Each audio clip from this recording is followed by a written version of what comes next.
November 1922. The Valley of the Kings is silent until a shovel hits stone. Howard Carter discovers a hidden door, leading to a tomb sealed for 3,000 years. But as the seal breaks, a dark legend awakens in the sands of Egypt. Above the tomb's entrance, rumors spoke of an inscription. It warned that death would come on swift wings to anyone who disturbed the pharaoh's peace. While Carter ignored the superstition, the world watched with bated breath and growing dread.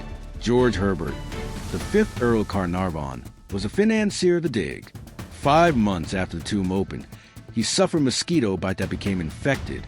What started as a simple sting turned into a fatal case of pneumonia. At the exact moment Lord Carnarvon died in a Cairo hotel, every light in the city mysteriously went out. Engineers found no technical explanation.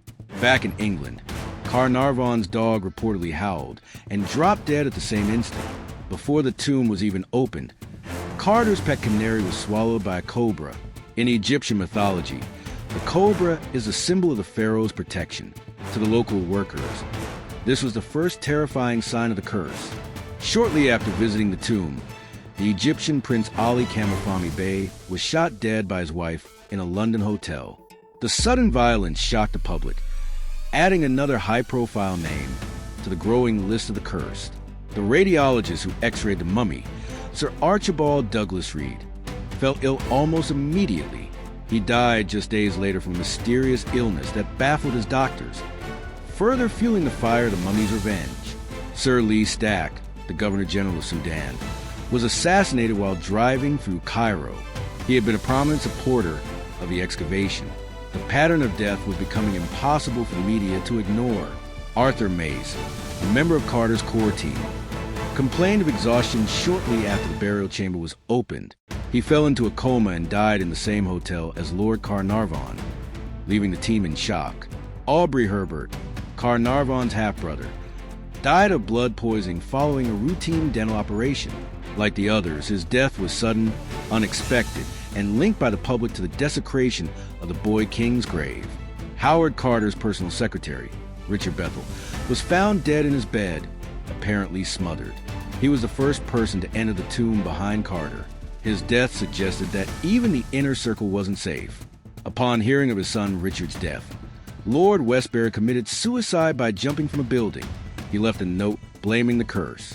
Even those who hadn't stepped foot in Egypt were now falling victim to the legend.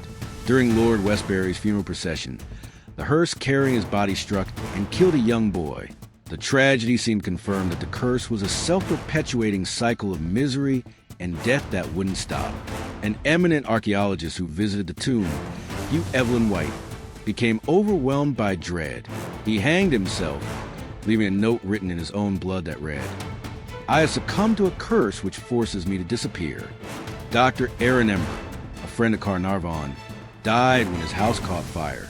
He had plenty of time to escape, but he ran back into flames to save an ancient Egyptian manuscript he was translating.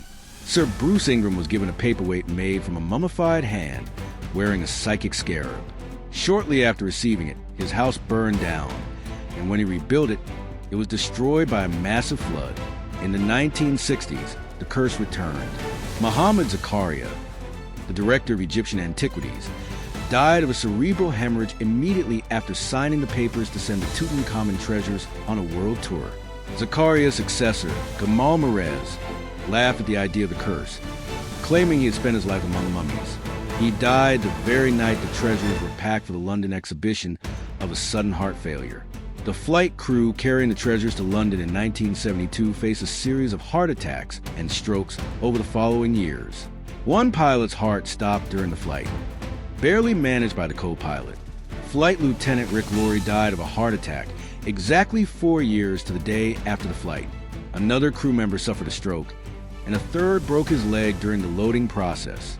Modern scientists offer a different explanation. Ancient tombs can harbor Aspergillus flavus, a deadly fungus that causes severe respiratory issues. Could the curse simply be 3,000-year-old biological warfare? The decomposition of offerings and bodies creates high levels of ammonia and hydrogen sulfide. In a sealed environment, these gases become lethal. The first breath Carter took might have been his most dangerous. Curiously, Howard Carter, the man who actually opened the tomb, lived for another 17 years. He died of natural causes at age 64. If the curse was real, why did it spare the man most responsible? Psychologists suggest the power of suggestion. If you believe you are cursed, the resulting stress can weaken your immune system, making you susceptible to illnesses that your body would normally fight off.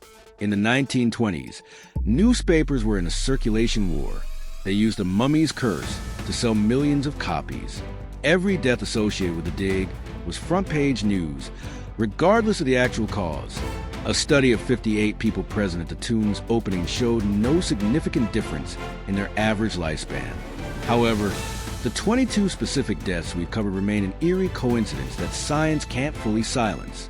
Even today, museum workers reporting strange noises and shadows around the Tutankhamun exhibits keep the legend alive. The boy king may be gone, but his presence is still felt in every gallery he inhabits. King Tutankhamun achieved his goal of immortality, not through his deeds, but through the mystery of his death and the chaos he left behind. His name is known by billions across the globe. So is the mummy's curse real? Whether it's ancient biology, bad luck, or supernatural vengeance, the 22 souls lost to the story have etched their names into the darker side of history. History is often stranger than fiction. As we uncover the past, we must ask ourselves, are some secrets better left buried in the sand?